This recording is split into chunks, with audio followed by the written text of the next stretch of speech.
Welcome to another episode of Listen Loudly. My name is Joslyn Thompson and today's guest,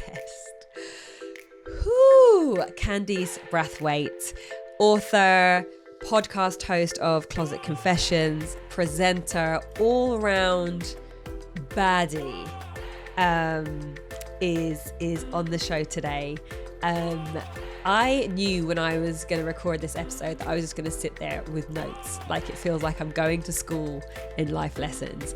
So I hope you really, really enjoy it. In fact, in one of her books, Sister, she says things I've learned. It's basically a series of lectures, I guess, or essays on things I've learned the hard way so you don't have to. She is a natural teacher.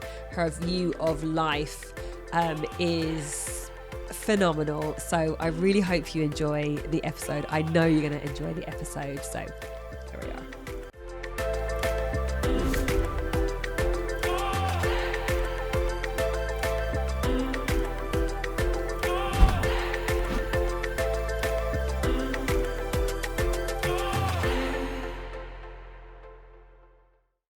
Okay.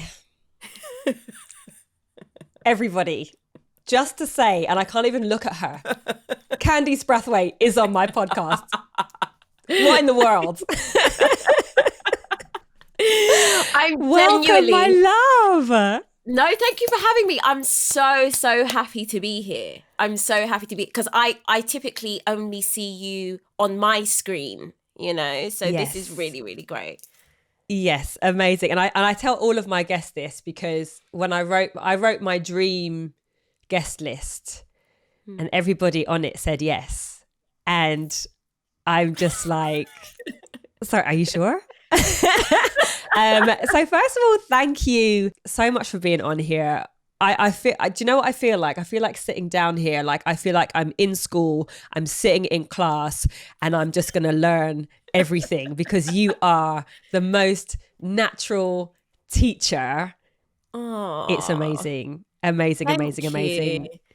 So author, podcaster of Closet Confessions, presenter, all-round baddie, manifester, style queen.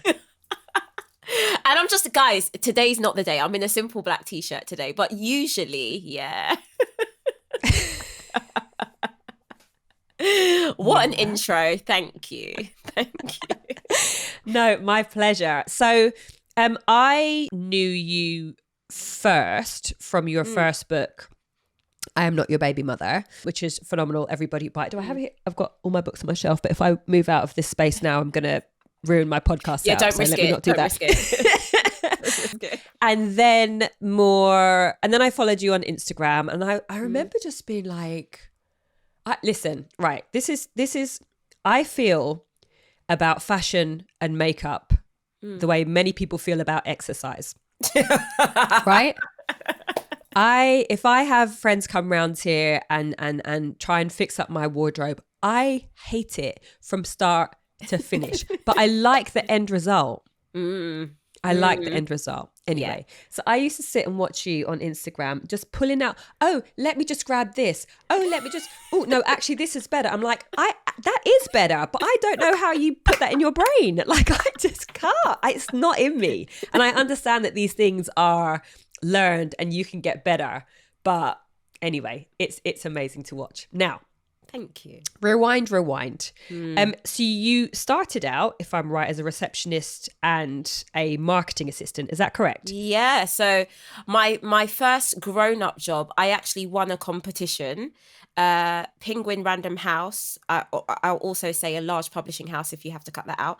A large publishing house had a competition to win 4 marketing places. So 4 marketing interns, essentially. And why I gravitated towards this competition is because you did not need a degree to apply. I didn't go to university, you see. And so when I saw that, I was like, okay, I think I'd be really good at this. Bearing in mind, my firstborn was a year and a half. I was tired of being a stay-at-home mum, and I wanted to try and get back into the workforce in a serious way. So I applied. 3,000 people applied. I got down to the final 20, and the day I arrived, I was the only Black person in the room. So I'm not going to lie to you. At that point, I just stopped trying. You I were was like, like, there is yeah, no way. yeah, There is no it's not way one me. of Yeah. those seats. Exactly. I'm like, sorry, guys. So yeah, spent almost 2 years as a marketing assistant in this publishing house. And a trend seemed to be developing where I noticed that all our ad spend was being pulled away from billboards and buses and trains and being given to Google and bloggers. I was spending the Right. majority of my day phoning these bloggers up saying, how much would you charge to profile this title on your blog? And when they told me the price, I like audibly gagged. I was like, okay, so I'm in the wrong job. Got it. Yeah. What am I doing here? What am I doing? But how do I build an audience that brands will then define as profitable? Like those cogs started to turn in my head, whilst also starting to admit to myself that I didn't want to be on this side of publishing. I wanted to be the one writing the books. So Right. those two things kind of happened at the same time. And being Right. the true Pisces that I am, one day I just quit. I Wow. just turned up, and like at lunchtime, I was like, I don't like this anymore. And I think I was only meant to be here to scratch away and get to another point. So thank you Yes. for your service, but I've got to Yeah. go. Now, in Yeah. retrospect, that was crazy. Like I was so poor, Joslyn. Like I was so poor. And so Bode, he was my partner at the time. He's now my husband.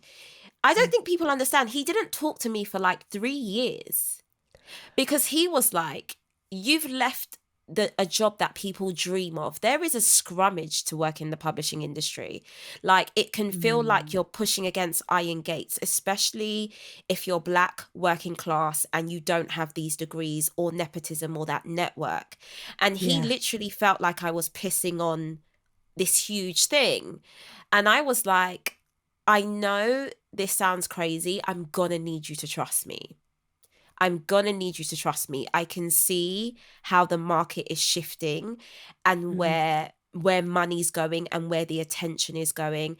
And if I can carve out an authentic audience, this will be one of the greatest moves I've ever made. Admittedly, it took 5 years. Yeah. But Things take time. it takes time, but I think everyone that looks at the scope of my career now is like, yeah, she just went with her gut on that, and it's paid off tremendously. And also interesting, like Bode's response, and which is the response often of many, many people, is this idea of you're in this place that people would love to be. So therefore, you should stay there because everybody else would love to be there. Irrespective of whether you wanted to still be there or not. And I Exactly. feel like so many people would listen to that and go, yeah, do you know what? You're right. I should stay here. And then the growth stopped, but you believed so deeply from what you were seeing with your own eyes and with the budget of the company that you're working for, that this was where the future was. And yes, it did take 5 years, you know. So two things, you know, in our internet space now, sometimes it seems like things, you know, happen really, really quickly. But to establish something really, really well, it still takes time. It takes so much time. And I often say to people now that I see my work as like the sunrise and the sunset. Every day that sun's coming up. It could be a cloudy day. It could be pissing down. The sun's always going to come up and it's always going to set. What I am not in the business of is being a shooting star. And in my industry, I see so many shooting stars. They go up so quickly and they burn out in just the same amount of time. Like the Candice Brathwaite brand is dependable. Everyone knows the kind of wisdom and teachings you're going to get. You know how the books are going to help stabilize your life. This doesn't necessarily mean that I'm going to like go up really quickly or be super viral in a matter of 6 months. It does mean though that in 20 years time, people are still going to be rocking with the Candice Brathwaite brand. which is something, especially in the age of the internet, I'm constantly trying to promote, because I think so many people have an idea, whether it be a career pivot, brand business, or a way they want to grow their family. And I'm like, do not get burdened down with this idea that these are your KPIs that need to be ticked off in this time frame, or this is how you're supposed to blow. It's like, how do I create the infrastructure that supports the sunrise and the sunset? And that's so true, because there are so many damn shooting stars. Oh my girl, I don't want to be a shady boots, but goddamn. So many. And it reminds me of Wesley Snipes' quote of, don't let the internet rush you, because you can look around and be like, oh, but hang on. Yeah. You've got to be so steadfast in your, I know what I'm doing. I know the pace at which I'm going, and it's a completely different path, and it's a harder path. But then no one can touch you then. Like, I continue to be grateful that I started my career I want to say it's 21 years this year that I'm in fitness. Yeah. And there was no internet then. I was in the gym. I had some incredible mentors around me, just happened to be. I felt very lucky for that. And I was able to just get on with my craft and do my learning. And there was no comparison. There was I was just there doing the work. And that just doesn't exist now.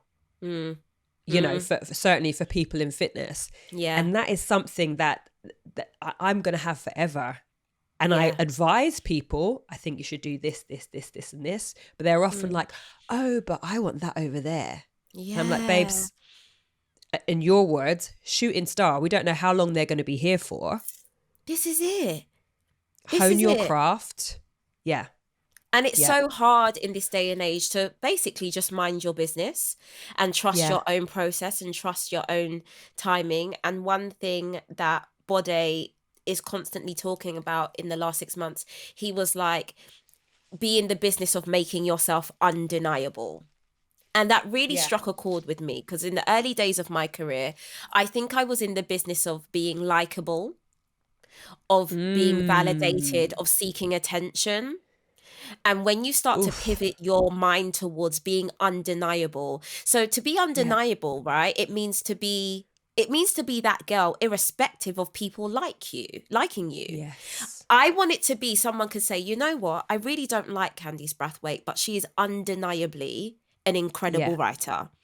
Oh, there's something about her I don't like, but she's undeniably ...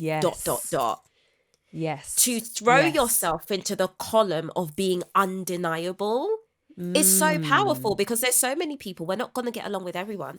There's so many people who I don't take to for one reason or another. But when you look at their back catalogue, you just have to hold your hands up and be like, yeah, okay, fair play. Do you know what I mean? Undeniable. Yeah. So with the build, with it taking you 5 years, what did that look like? And were there any moments of doubt along the way?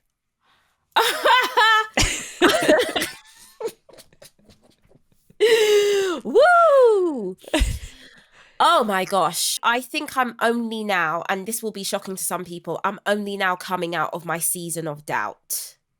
So that has taken years to work through. And it looked like a lot of trial and error. And for me personally, there was a lot of cosplaying. I thought I had to be more like these middle-class white women in order to be a success, or be like this person, or speak this way. Like, I didn't start publicly speaking patois until like 2 years ago. And like a huge part of my Black demographic were like, I had no idea you were Jamaican. And that just blew my mind. I was like, God damn, like I've been doing this to some degree. I've been doing this really well, but also how sad that I thought I had to tuck that part of myself away in order to be perceived as a success. I will say there's perhaps two, but one that really stands out in my mind. I had such a public moment of reckoning where a woman who used to be quite a big mummy blogger at the time got uncovered to be a massive internet troll. So Yes, I remember this. Yeah. and it came to light that she was going on forums and I was being trolled the most and in a racist manner. It was a huge public story, to the point that my Wow. childminder, who didn't know anything about my job, was like sending me a copy of her newspaper and was like, "Oh my God." Like, Wow. and it So I knew about this uncovering. I didn't know any more detail than that. I didn't know that it was yeah. I didn't know that you were a part of this whole. Wow. Okay.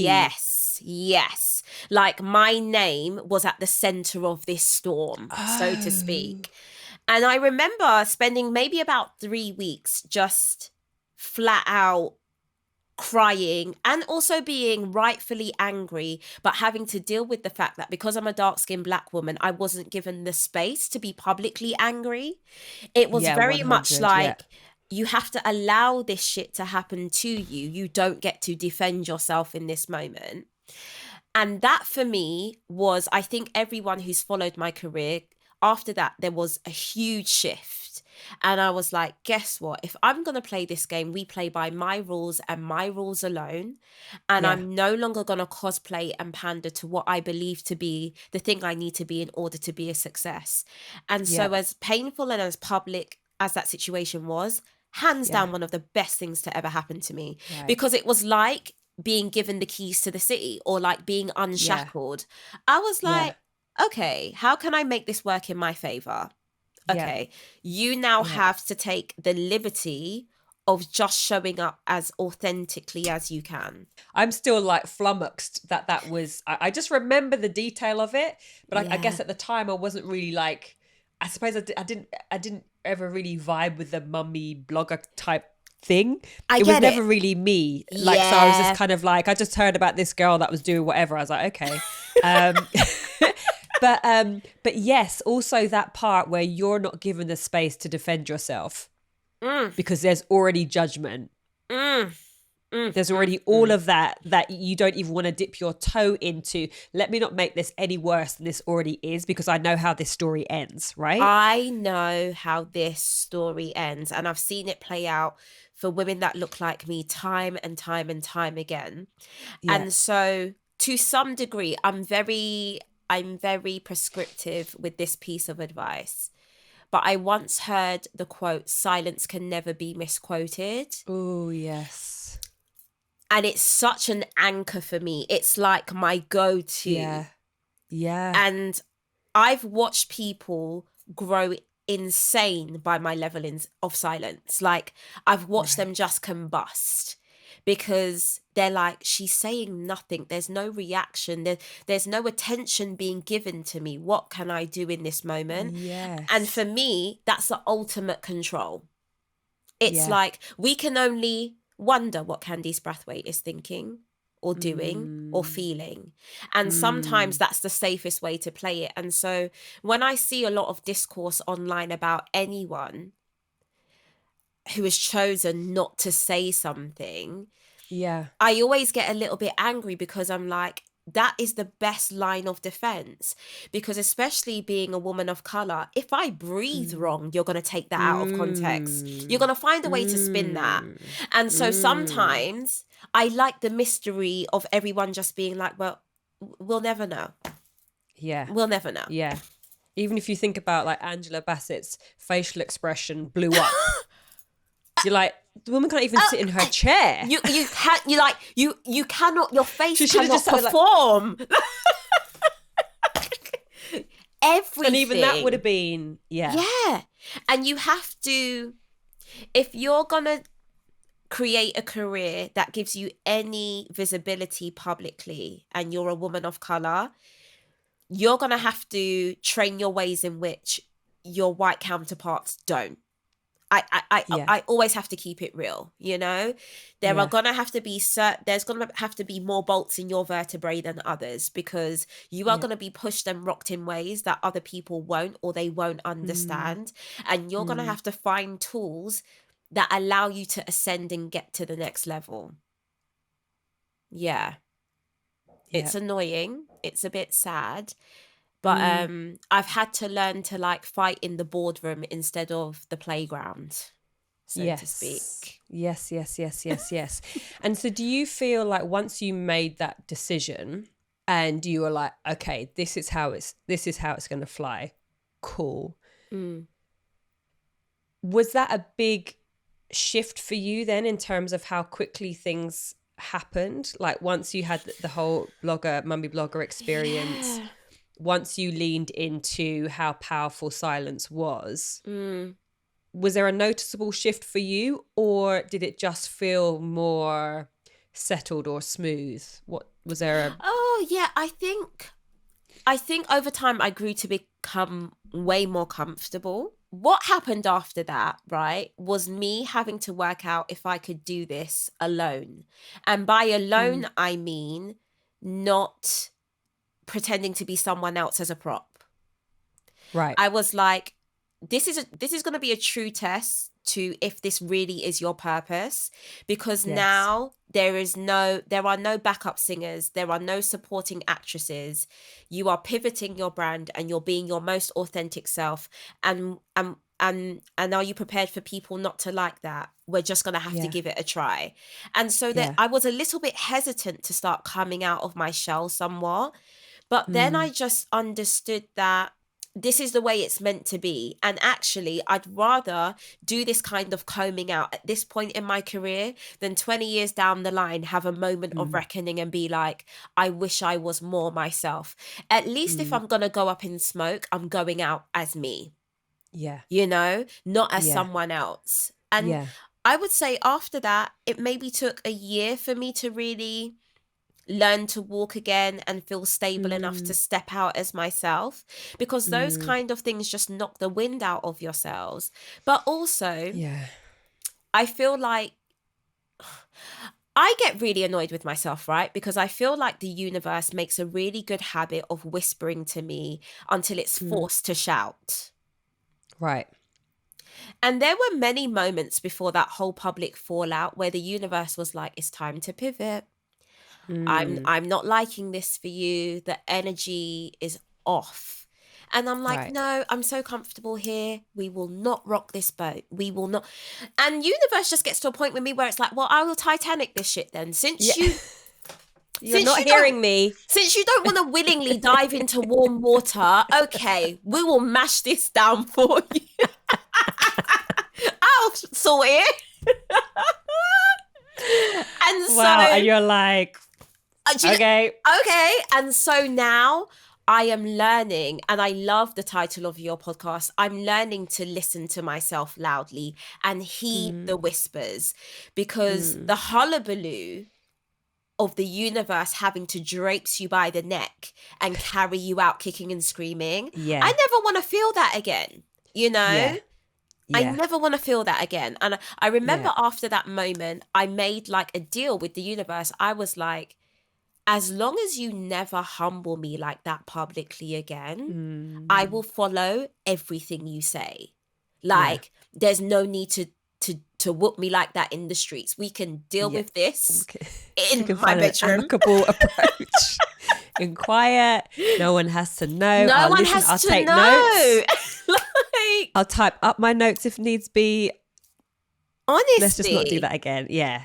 But I know there's going to be so many people listening who vibe with that. Like you had the intuition, you had the grace of a whisper, and you kept shoving it aside. And so then the world had to go into tornado mode because you were not willing to feel that slight discomfort. Yeah. In the meantime, only slight. And so it's like, I have to always say to myself, Candice, don't disrespect yourself like this. The same way you don't like when the kids don't listen to you. How about you don't like when you don't listen to yourself? Yeah. Yeah.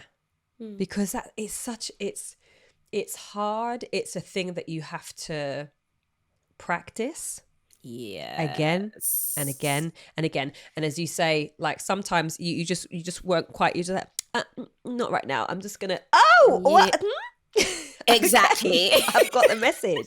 And I think that also in my experience, you have these lessons, and sometimes the louder ones, louder than you might like. And then it might be a new lesson or a different lesson, and it creeps up on you sometimes in the same way, where you're relearning each time. Oh, I have to listen to myself in this way.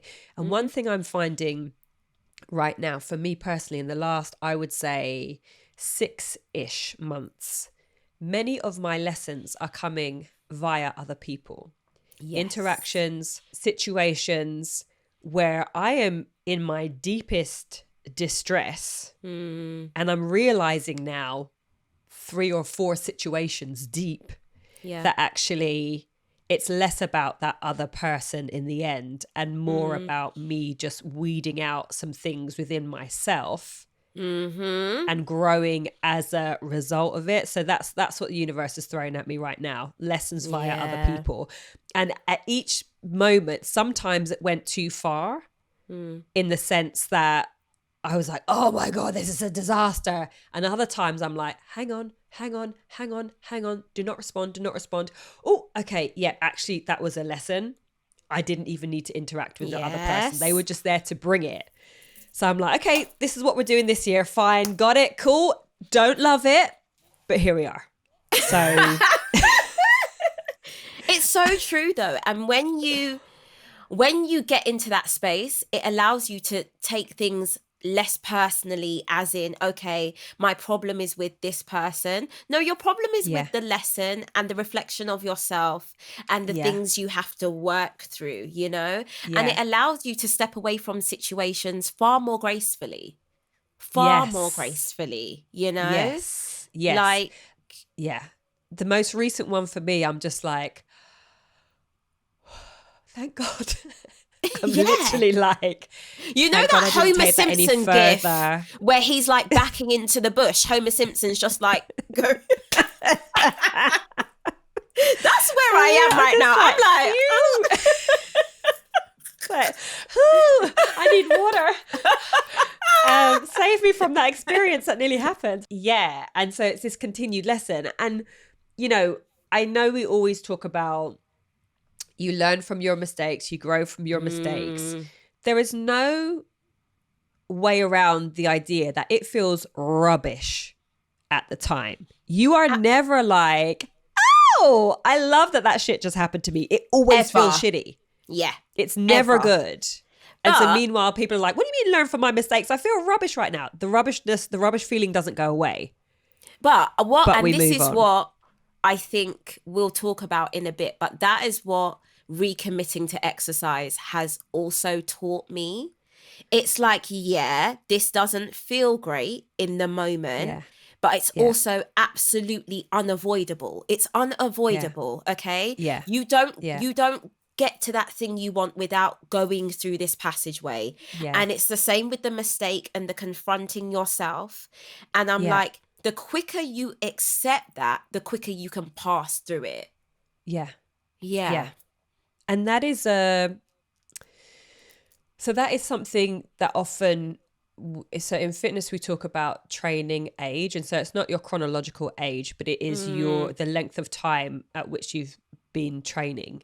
The greater your training age, the more those moments impact you less. You're like, I know what this feeling is. I know that it's just momentary. I know that I'm going to be finished on the other side.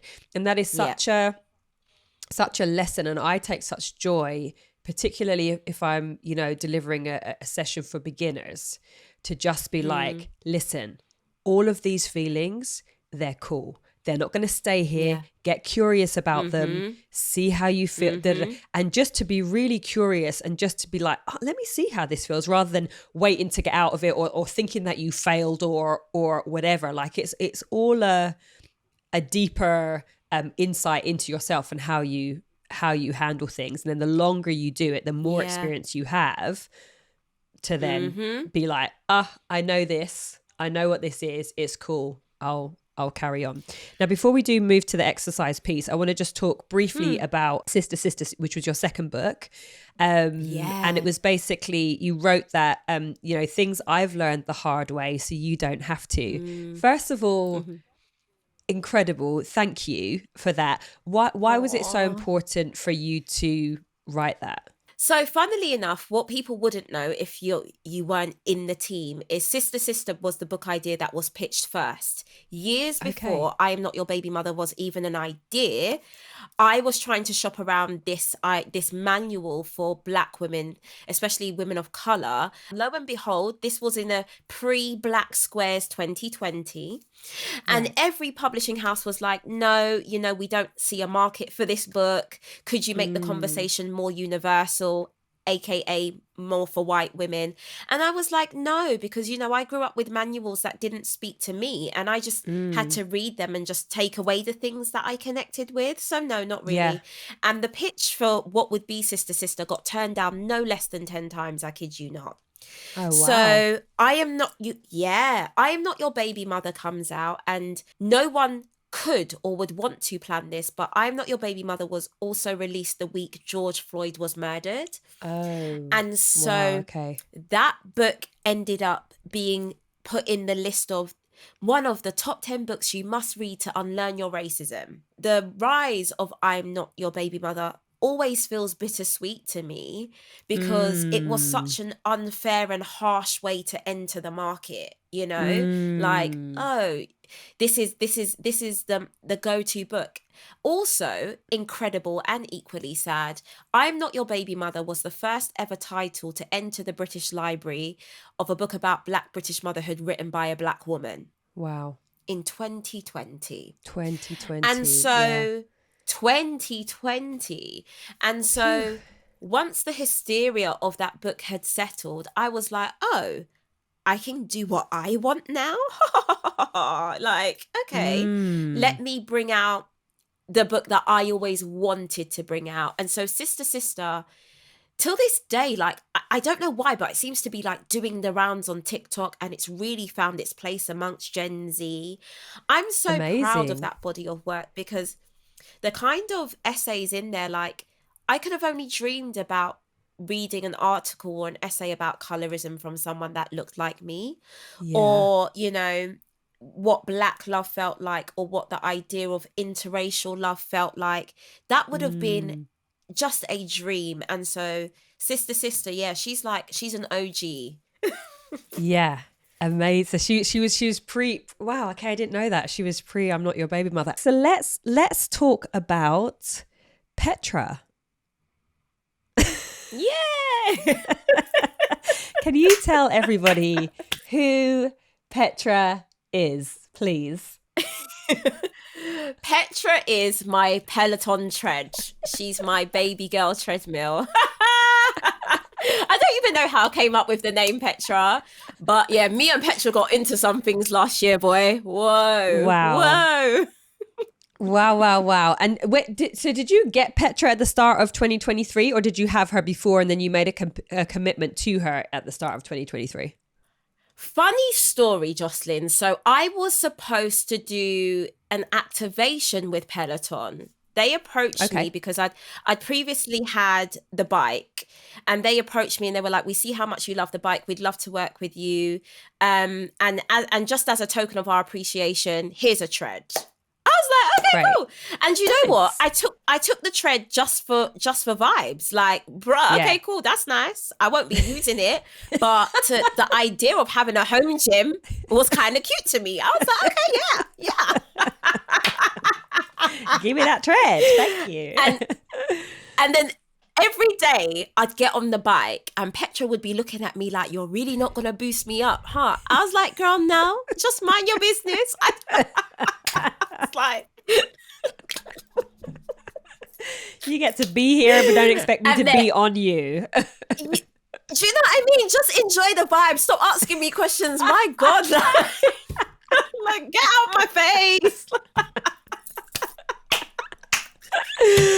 Oh my God. And then, right, I got to the end of 2022 and there were multiple things happening for me. I think the most important thing, and I think this is a great podcast to have this conversation on, I was desperately unhappy in my body. Like, it was the lowest I had ever felt about my physical form. I think Right. maybe in my entire adult life, I was like, yeah, I don't like living in this body as it currently is. And the reason why I want to make space for that is I think the parameters of the conversation around body positivity almost make it feel as though you can't express that. You know, someone's always around the corner with a muzzle of just love yourself more. Like, Yeah. don't say that. Don't say, nah, G, I didn't Yeah. like living here. And so Yeah. I knew that there was a connection that could be made in engaging with exercise. For context, 12 years ago, I ran London Marathon. I completed an ultra, multiple 10Ks Oh, under my belt.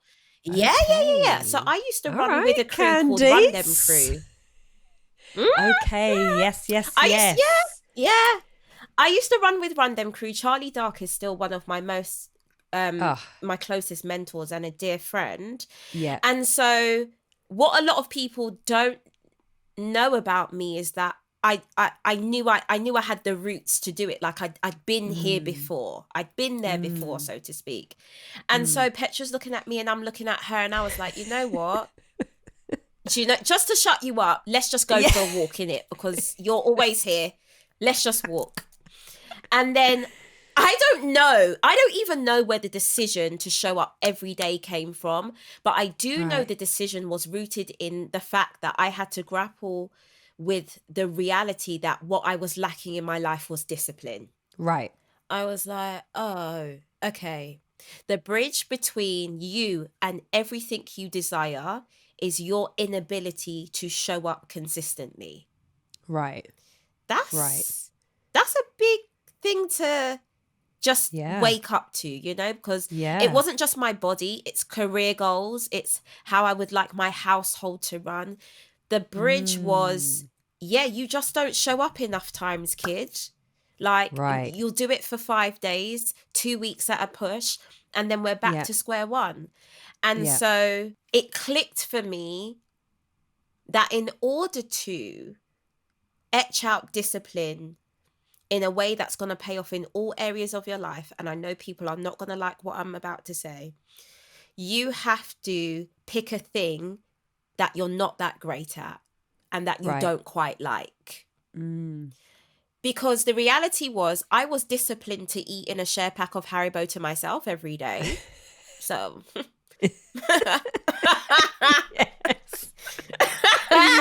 See you tomorrow.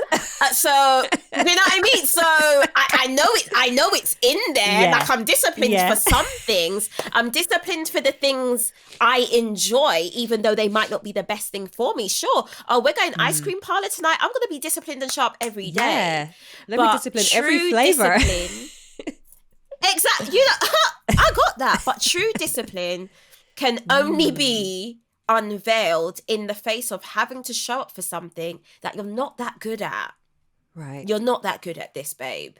Like, can you commit to taking a little bit of an arse whooping for maybe 6 months? Yeah. Because, you know, I've only just, after 300 plus days, I've only just got to a point with Petra where I am craving her presence. Right. Craving it. Like, if a run is not scheduled in my workout plan, I'm like, oh, I don't like the fact it's not scheduled. Right. That, Joslyn, that took 1 year. That took a year. Yes. Yes. And, I mean, so many things within that. For you to go, okay, if I'm going in on this, I'm going to go in on this with something that is hard for me to do, because first of all, many of the either habit forming texts or whatever will tell us to go for the lowest hanging fruit. But Candice being Candice is like, no, we're gonna do this properly. So this is etched in my brain. and go for the hard thing. And my favorite thing about that is the projected time in which you gave yourself, where you were like, right, in 6 months' time, because everybody wants everything yesterday. And that's not how it works. That's not how our bodies work. And so you chose this hard thing. You said, right, in 6 months' time, where are we at? And now, as you say, 300 plus days ahead, it's like, it's if it's not in your day, or if it's not in your training regime, like it feels uncomfortable. Also, I completely agree. And body positivity is wonderful. It has opened up a conversation that's really important. But it's not as simple as looking in the mirror and saying, I love myself. Because that's just not the case for for so many people. And I think, yes, you do not have to conform to this, ridiculous, Eurocentric aesthetic that society has told us we should look or exist like. But if there's something that you want to change about yourself, your lifestyle, your work, whatever it is, that's okay. That's okay to do that. And I had a conversation actually with a very close friend of mine. She's a personal trainer now. She went on a very, very long journey. She was working very, very long hours.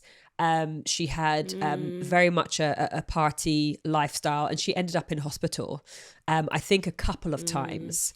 And there was a point at which her family said to her, you need to turn things around. And she, because they were frightened they might lose her effectively. And she, was lucky enough to be able to go away, I think, for a month to Thailand. So first of all, I understand everybody can't just drop and do that, but she was able to do that. She got back into walking, she got back into exercise, she got back into eating in a way that was good for how she felt.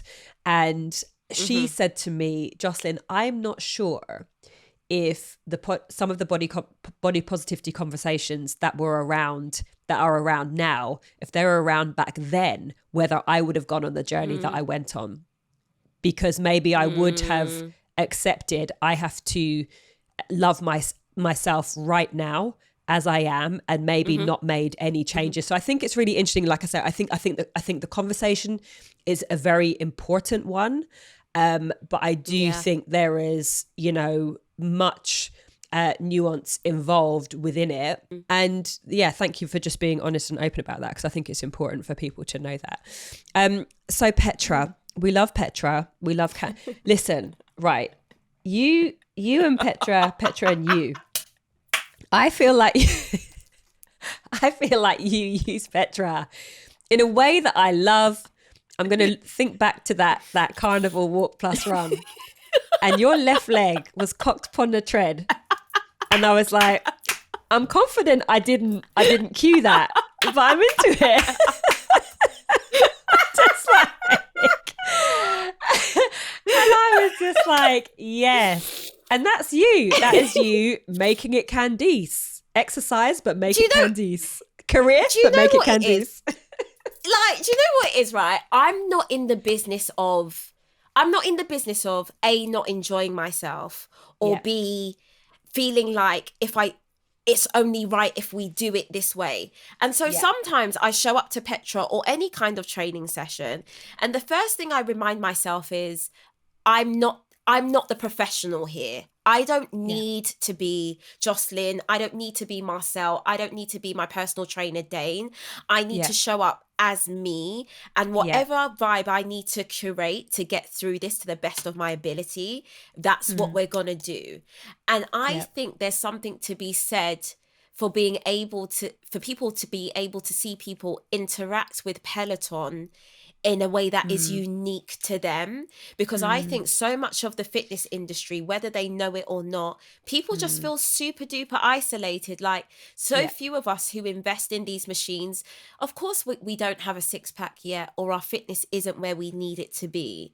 And so one of the reasons I also committed to sharing that journey so publicly is because I'm like, baby, I'm starting from the floor. Okay. So what I'm asking of myself at what felt like the lowest point for me, yes, I'm going to extend that invitation to everyone watching this and be like, that's why I always say 5, 10, 15, 30 minutes. Do you get what I'm saying? Mm, Whatever you mm, have, mm, please give mm, it to yourself in that mm, moment. mm. And once you crack the discipline element, yeah, then let the fun enter the chat. Let Yeah. and let the fun enter the chat. And then also within that, learn your limitations. Like that same mentor, Charlie, he messaged me a couple weeks ago and was like, I've seen your incredible progress, you know. I've got a Mm. London Marathon spot next year with your name on it. And I was like, Ooh. whoa, boy. No, you wait right there, my love. I Yeah. didn't say all of that, okay? Yeah. Because now I'm in this, I also get to read the room and know when it's time to do that. And Mm. I could have got swept up on this wave of everyone congratulating me for that 52-year streak and showing up Yeah. for myself and being like, yeah, I'm going to do a I'm not ready yet. Mm. I'm not Mm. ready yet. Mm. Mm. I love it. Exactly. And you're still claiming who you are within that. And most importantly, as you Mm. say, not getting swept up in everyone going, because it would be a moment, right? Oh my gosh, well, she spent a whole year on Petra and now she's doing da, da, da, da. But actually, everyone else would love that for you. But that's, if the timing is not right, the timing's not right. Like it Exactly. I'd just hate that isn't. for me. Yeah. Yeah. And I said to him, listen, I've got such a busy year career wise. And because Yeah. I've trained for marathons before, I know how much of your life you have to turn over Yeah. to that act. Yeah. At least 60 to 70% of your free time, if you're not out there Yeah. running, you're thinking about your food intake, you're thinking about your rest, you're thinking about cross training. And I Yeah. said, the way my calendar's structured this year, I would not be able to give that much of myself. And so Yeah. I feel like sometimes we need to hear that it's okay not to just run amok and take liberties with our bodies Yeah. just because we feel Yeah. emboldened by stepping it up a level. It's like, is that the right thing to do right now? I Mm. think we have to ask ourselves that question. And just because you can do it doesn't mean you Doesn't mean should you do it, should. right? And that's there's a time for everything, and the more you grow to continue to trust that intuition, you're like, cool, it all in good time, not right now. Right. Exactly. I want to talk about New York. I want to talk about Candice in New York. I want to talk about Candice in New York saying, I'm home. And me every time looking at Instagram being like, has she made the move? Is she not here anymore? Clutching at my chest. Has she gone? Can we talk about that, please? Yeah, so guys, for those of you that don't know, what a major life goal for me is to move to New York City. And like, this isn't just like, when I think about it, this feeling didn't fall out of thin air. My maternal grandmother is one of 15 children, and Whoosh. most of those 15 children then went up to they left the island of Barbados and they went to set up their lives in New York. My maternal grandmother was Okay. the only one to come to the UK. And Right. so when I Okay. was born, my maternal grandparents were actually kind of my primary carers. My mum and dad split up really early, and my mum went back to work. And so I was predominantly raised by my grandfather, who was a stay-at-home husband at that time, which is super Yeah. rare in the 80s. But what this also meant is that every family holiday was with my grandparents, and they always took me to visit family in New York. So Right. I've spent most of my summers in my younger years, like drenched by a fire hydrant in the summer, chasing an Okay. ice cream van down Flatbush Avenue. Like, Oh, so it's in the core of me, yeah, to see that as like my dwelling place. And as I've gotten right. older, I've had to reckon with the fact that there is nowhere in the land that makes me more myself than New York City. It's Okay. just it's just the place. It's like a baby in a manger. It's the place that makes me feel safe and rocks me to sleep. And Oh, so I one of the big goals for myself and my family is in the next, I would say, 5 years maximum, but we're looking at 3, is to relocate to New York City. Right. Right. I love this. And so let's talk about, with that in mind, with you speaking it into existence, with you adding the layers of just how at home you feel there. Let's talk about your book that's coming up in that's coming out in September, Manifesto. Yeah. Talk me through that, my love. Yeah. So I'm a massive, massive fan of manifestation. I mean, who isn't? It's kind of everywhere at the moment. But as per usual, your girl has seen a gap in the market. Because what I have noticed in my manifesting training is that the idea of manifestation is always sold by the same type of person. Yeah. It's generally white man, white woman, who came from a somewhat stable background. And even if they weren't super duper rich, there was enough of a financial padding to make them feel safe.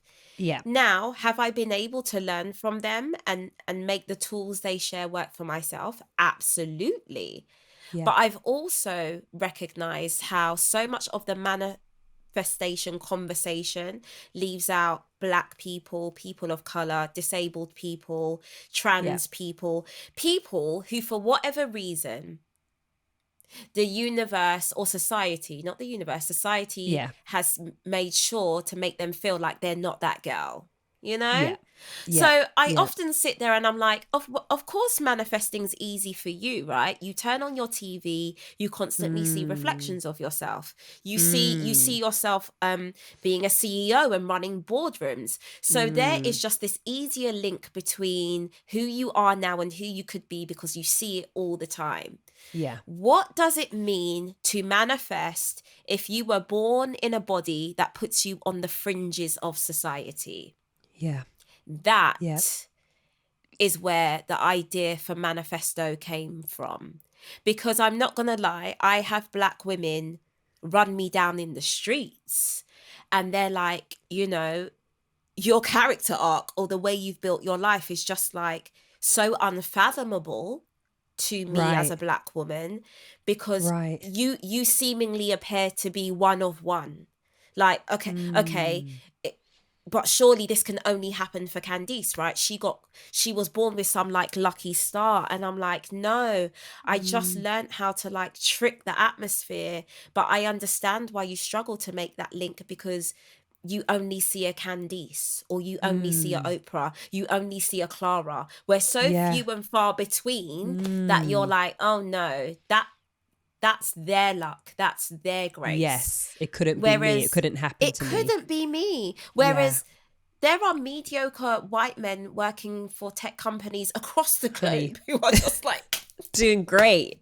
They're like, no, I do not have the qualifications, but they gave me the job. So what is it? There's some quote, have the confidence of a mediocre white man. Do you know what I mean? I'm just like, but that mediocrity is in their blind spot because the world has said to them, we've tailored this space for you. Your CV doesn't matter. We've tailored this space for you. So what Manifesto does is hopefully share some tools that everyone can learn from, but we're specifically going to dip in and out of the conversation of what it means to build your dream life when it often feels like it's not on the shelf for you to buy anyway. Yes.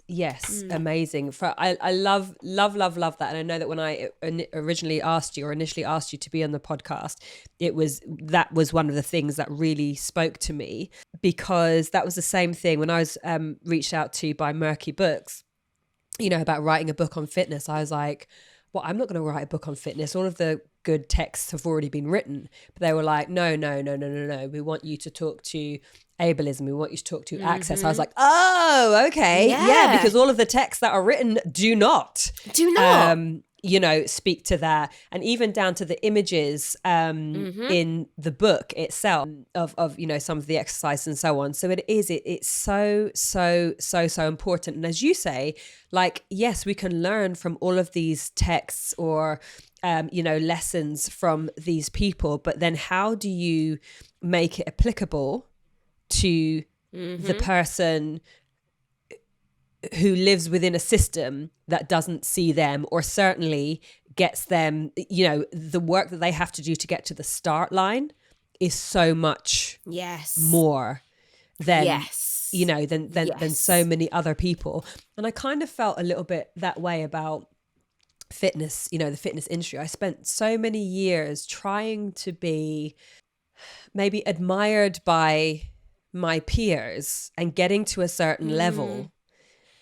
And then I got to that level and I was like, oh, I don't love it here. Like, you're not seeing honestly, you're not seeing everyone. You're not seeing everyone. Light bulb moment, huge, colossal bomb. And when that goes off in your brain, it's really scary, because most of us, we put decades into this one idea. Yeah. And then when we arrive, I'm like, oh. Yes, this it. Oh, this is the ghetto. Is that a white refrigerator?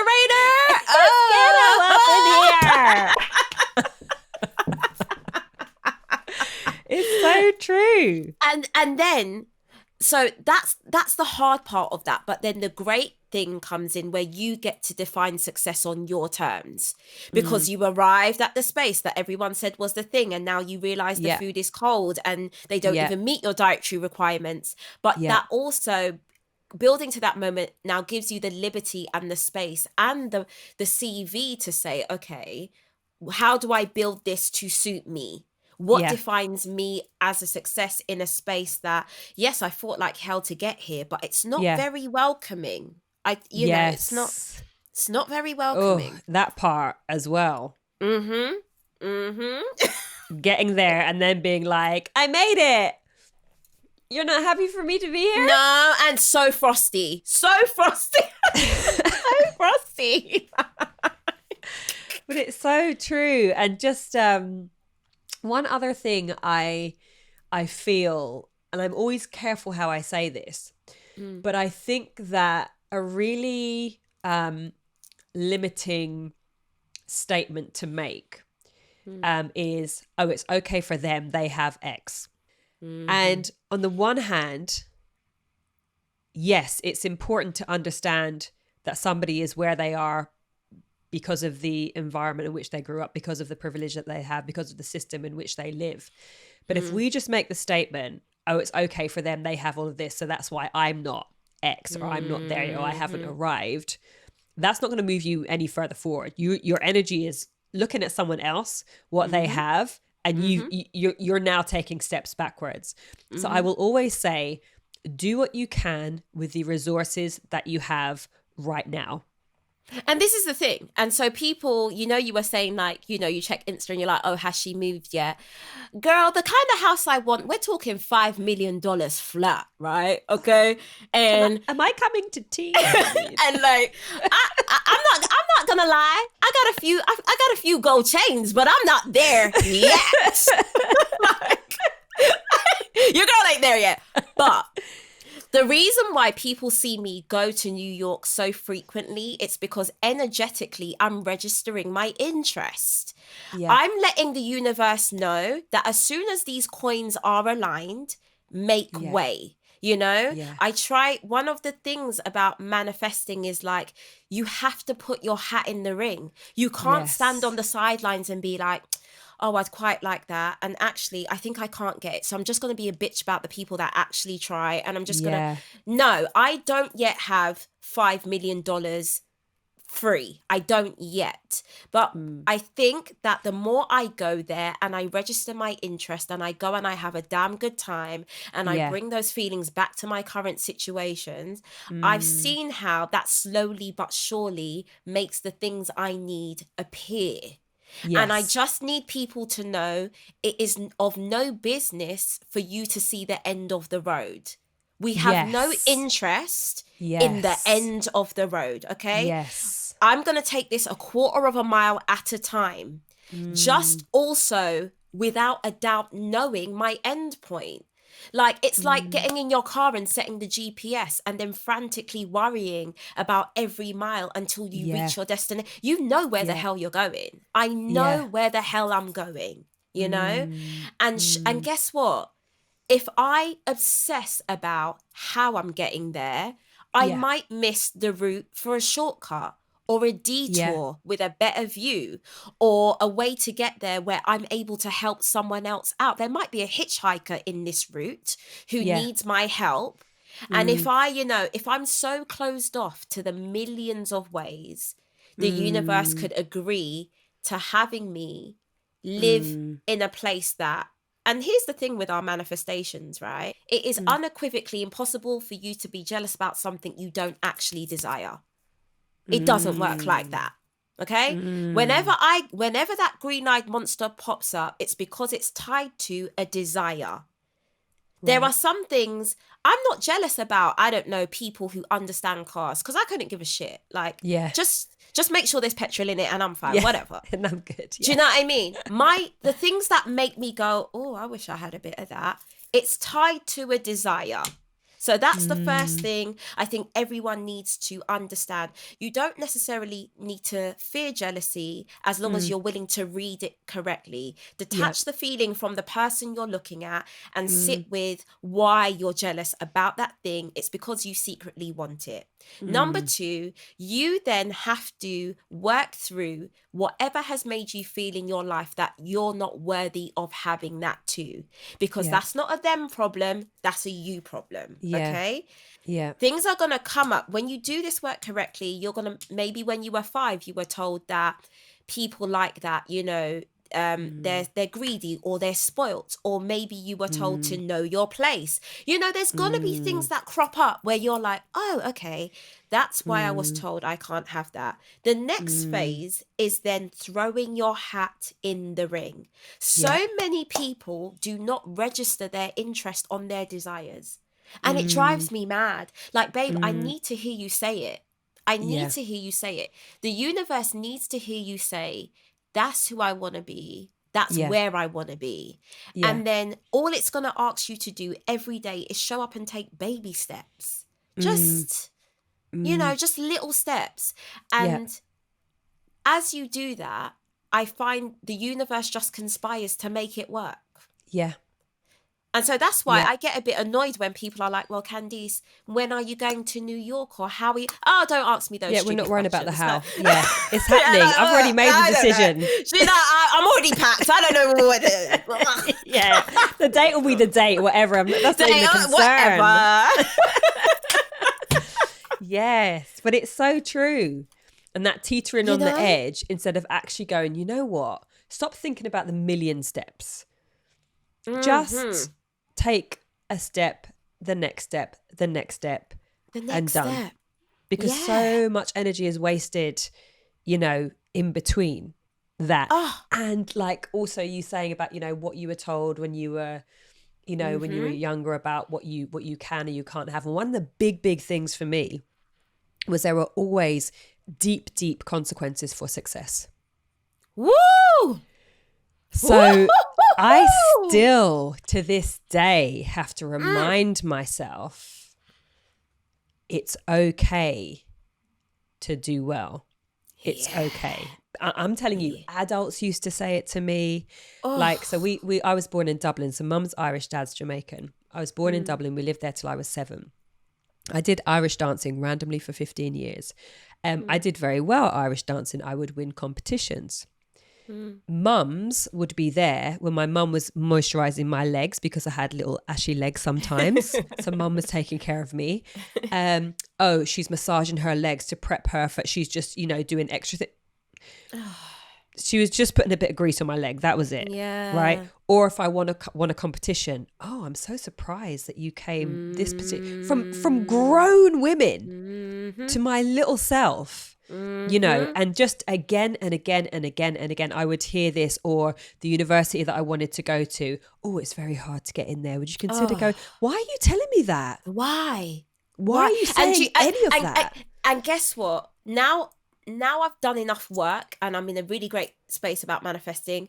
I get you're telling me that because you didn't throw your hat in the ring. Yeah. And so it's really annoying to watch other people throw their hat in the ring. People like to clip that as soon as possible.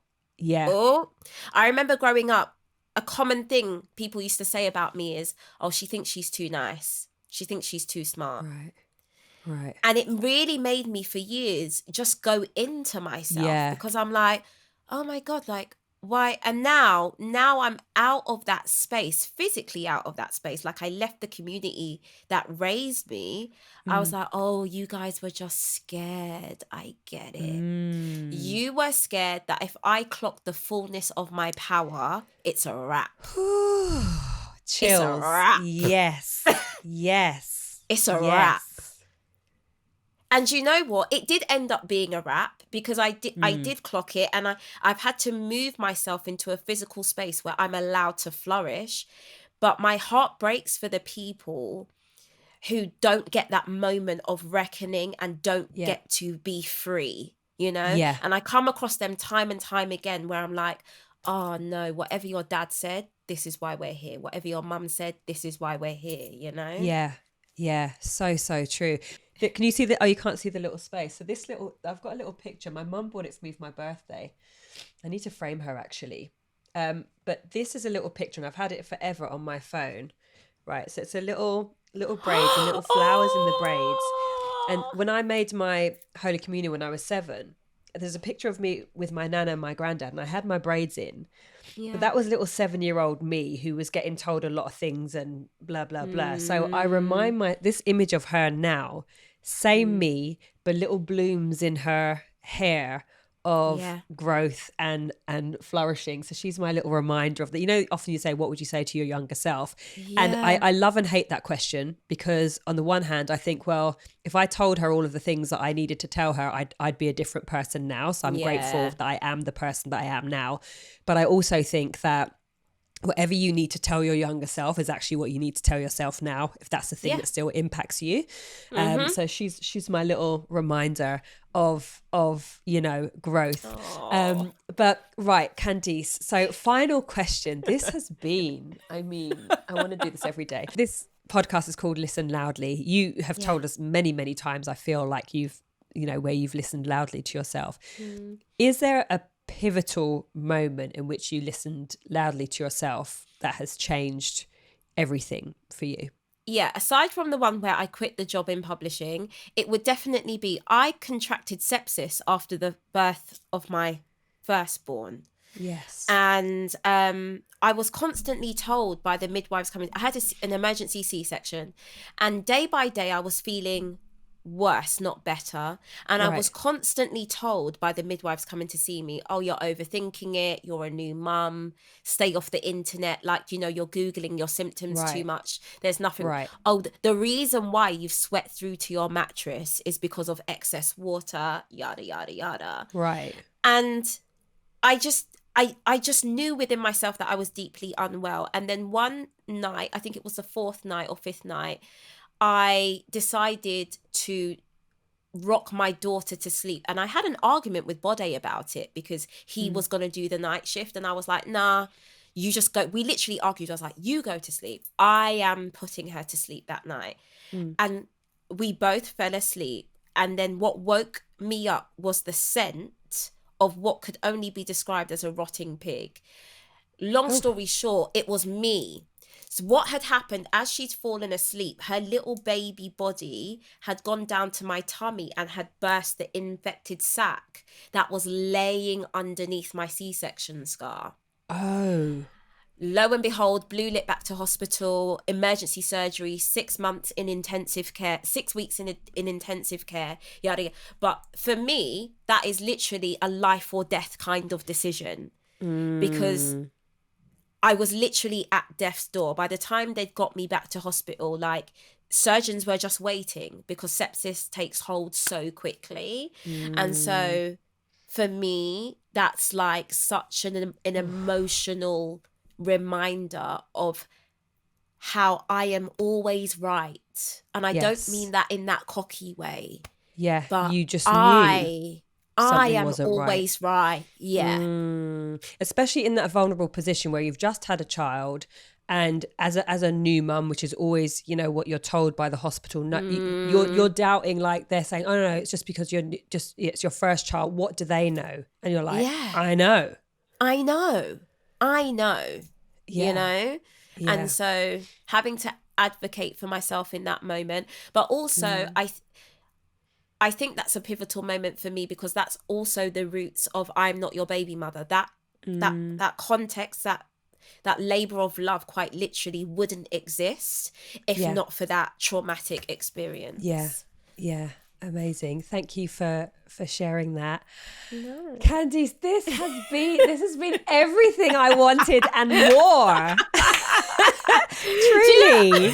I hope everyone who listened is okay, because I know I can just be like, no, about la la la la la. You're never. I sit and watch you on Instagram, and I'm like, the articulation of every single word just hits, and you'll pause, and you'll be like, and then you'll count, and I'm like, how does she just flow like that? How do you just flow about la la la la? There's no la la la la about you. It's just point on point on point on point on point. So my goodness, thank you so much. I know that people are just going to love this and love you. And I am so glad that you just took the decision to be absolutely 100% you, because you're phenomenal. So thank you. And thank you for being a guiding light. I say it all the time. Like, I couldn't be where I am in certain elements of my life without people like you and other Peloton trainers. And I know it might just feel like you're talking to no one sometimes, but there are very much other people. I'm going to get emotional. I get so emotional. There are very much other people on the other side of that journey who are... Babes. Who are very dependent on you guys saying that. Oh, my darling. We're doing fine. Thank you so much. And I have to say, do you know what? It doesn't feel like no one on the other side of the screen. It really, really doesn't. And I think that there's something about that community where you do feel... Because I didn't know. I nearly didn't take the job, right? I was like, I'm a hands-on trainer. I like to see the person in front of me. I was very much behind the scenes. I was like, what, you want 9 cameras in my face and for me to like be like, hi guys. And so it was a real, and it was my husband who said, just go and just see what it's like. And I honestly didn't know what it was going to be like, but there is a level of connection that you just can't put your finger on. And it's often very cathartic or healing for me sometimes just to teach or to coach. Like I had a moment I think it was a week before last, I did the Colour Purple run, and I choked up in the middle of it, and then when the camera went off and I had members in the room, I just turned around and I just had a little moment. And I was like, I never would have imagined 5 years ago that exercise would have that. Do you know what I mean? It's just like so I feel very blessed, but know that for us, it is as much connection, if not more, even though we're, kind of camera side. So thank you for your words. No. And you're amazing. Oh, we love her. She loves her. She loves her. No, thank you for having me. This has been awesome.